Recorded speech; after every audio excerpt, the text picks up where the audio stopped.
Bonjour. Welcome to Leçon 19. We're now going to do the verse. Again, the very first time, I'm just reading it for you to listen. Okay? Philippiens 4, verset 13. N'importe situation qui paraît devant moi, m'a dégagé. Remercie Christ là qui ban moi force, courage. Okay, this time I'm going to read it and you can do a comparative reading where you could have the English right beside the Creole. Remember, I always want you looking at the Creole when I'm reading it. I want you to follow along. It's a reading exercise.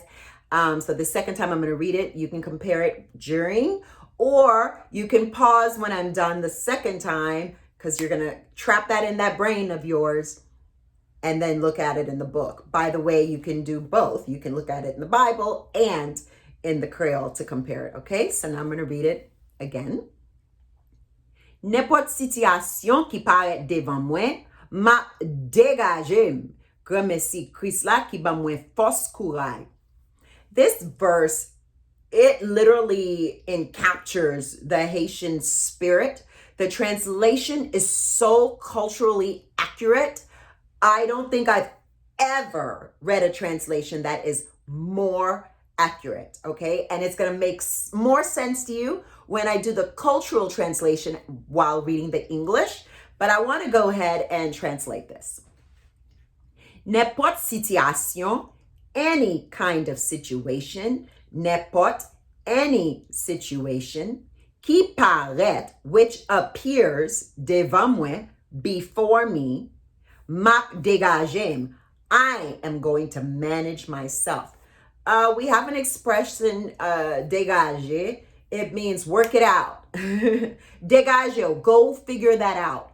Go work it out. If someone comes up to you and says, how are you doing? And things are tough and things are hard and you're poor and you're hungry, a Haitian will say, m'a dégagé. I'm managing. I'm working this out. I'm figuring this out. I'm handling it. Okay? That's what it means. I'm taking care of business. Grand merci. Thanks to Christ. Thanks to Christ. Grand merci is a way of our saying thanks to, okay, Christ. The Christ. Grand merci Christ là. Thanks to the Christ qui ban moi force courage, who gives me courage. So we say strength of courage, force courage. We could just say qui ban moi force, who gives me strength. We can say qui ban moi courage, who gives me courage. But force courage is an expression that means basically strength and courage. It's like we're being emphatic. Okay. So now I'm going to give it to you in English and do that cultural comparison, okay? All right. I can do all things. You know, we didn't say that. We said in any situation, all things that comes in front of me, that comes at me, that comes in my way. So Haitian, I can do all things, all of them, anything that comes in front of me.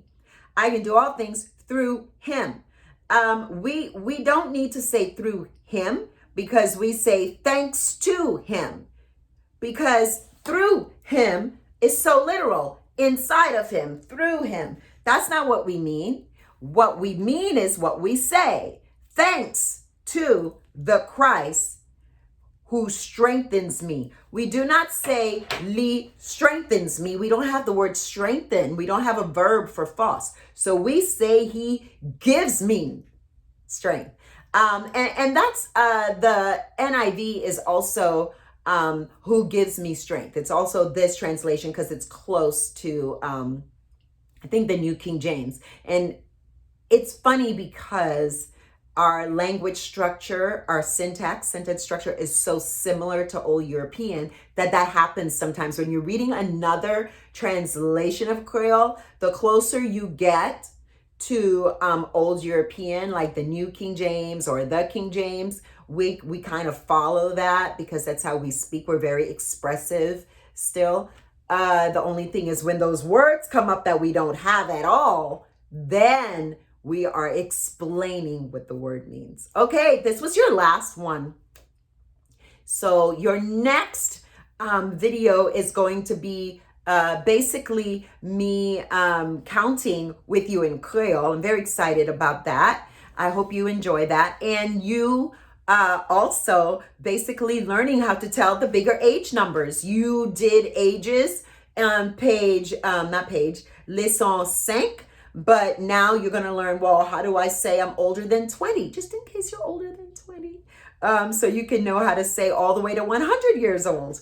Okay, so we're not doing 1,000 years old. Okay, so I hope this was helpful to you. And there's no memory verse in leçon 20. Instead, what we do there is I go over what is called in English the sinner's prayer or the repenter's prayer.